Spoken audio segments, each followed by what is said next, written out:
Hi, well, I'm joined by Coach Duane Crawford from the Ellsworth-Sumner High School football team. And this week, in honor of Ellsworth homecoming, and by the fact that I'm down here in Ellsworth anyway, we decided to kick this coaches show up a notch. And we're not going to just do audio, we're going video. I love it. I really appreciate you coming down and doing this. It's great. All right. Coach, you've got a homecoming game.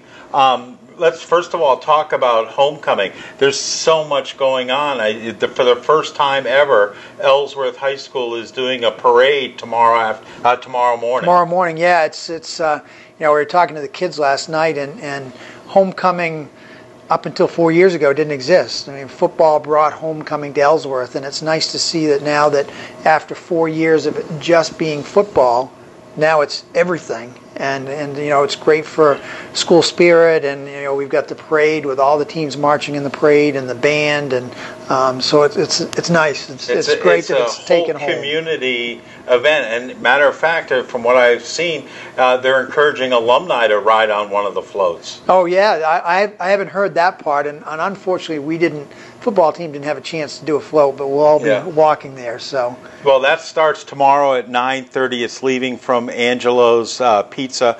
It's walking down Main Street and then turning right onto Franklin Street right before City Hall. And I'm going to come down. I'm going to get some video of it. Oh, good. Pictures. Yeah, it should be fun. Yeah. All right, so tonight's a big game. You've got Medomak Valley coming here. Now, they're a club team, so that should actually work out well for you. They're a club team. They've been playing in Southern Maine for a few years now with a club schedule, and they have a few club teams down there that for one reason or another aren't playing varsity schedules. So it's not like they're a new football team, but they're new to the LTC or Class D level as it is now, but still called the LTC. So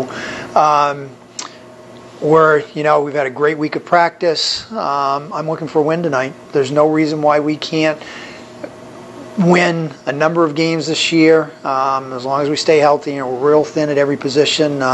We've got Devin Wright, our starting tailback, still out this week, but other kids have stepped up.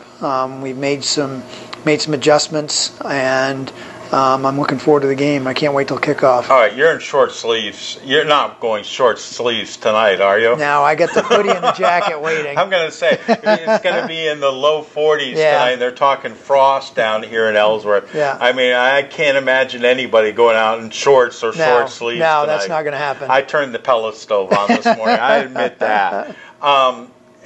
When it's cold like this, so that causes a problem for the ball. The ball gets harder, it becomes more like a rock, and it's hard to hang on to. It does create some issues with that, although the ball technology is really good. I mean, we use the Wilson GST. They've got the white stripe is sticky, the leather's got some tack built into it, so when it's warmer and sometimes even when it's a little humid, it makes it a little more tackier. But it's one of those things. Ball control and turnovers. That's going to be. We've got to make sure we hang on to that ball. You've got the National Guard coming here tonight. We the do. Giant helmet. Yes, that's always special when the kids can run out during that. Yeah, it is. That. Yeah, it's National Guard. They've got a lot of interactive things going on before the game. So I think there's going to be a huge crowd from what I hear, and I just can't wait to get the ball kicked off and play some football. If you win the toss, you kicking off or receiving? No, we're going to take the ball again. Yeah. Excellent. Yeah, I mean, we're going to build off what we did the second half of last week. I mean,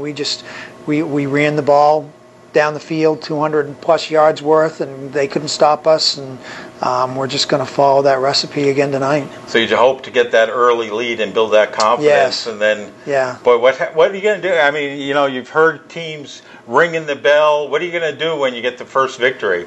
Oh, I'll wait till that happens. It's probably the Gatorade dunk or something. I'll wait till that happens, but I mean, it's the hardest win is the first win, right. And once you get over that, it seems to be easier and easier and easier. But it's that first win and that winning mentality, and it's been a long time. And I read that article in the Bangor Daily the other day about the worst quarterback in the world, John Bapp's quarterback, and he went 3 years or something like that without a win. Yeah, so it takes, it's getting over that hump, and I went through it with MDI and Mark Shields. You got to get that first win, and then the kids start to believe, and that started to happen last Friday night. They started to believe. They saw some success, and they don't get tired because they're seeing success, and success just breeds success. Well, you're talking about building that tradition, building that momentum. Someone Facebooked me that there's quite a good quarterback in the 7th and 8th grade Ellsworth or Ellsworth Middle School, I guess, team is pretty good. Who's the quarterback? No, that would be Connor Crawford. Yeah, well, that's kind of building that momentum. Yeah, he's stepping into his brother's footprint there. He's pretty amazing. Well, but that's what, we've talked about it for, I guess, now 3 years. Yeah. It's really building that foundation, and through the EFL, much like the AFL, if you get everybody working on knowing football and, where they're supposed to play and common terms and things like that. I mean, you built this all from scratch. Right, yeah. I mean, in this, we have our first freshman class that went from the beginning to the end in this year. And, it takes a lot to get these things off the ground. And with Stearns the other night, most of their starters were seniors who'd been playing football. And they came out and they were strong off the ball and they knew what they were going to do, and we were a little hesitant, and that was the difference between the first half and the second half. Once the team felt them out and said, "Oh yeah, we can play with these guys," it was a totally different ball game.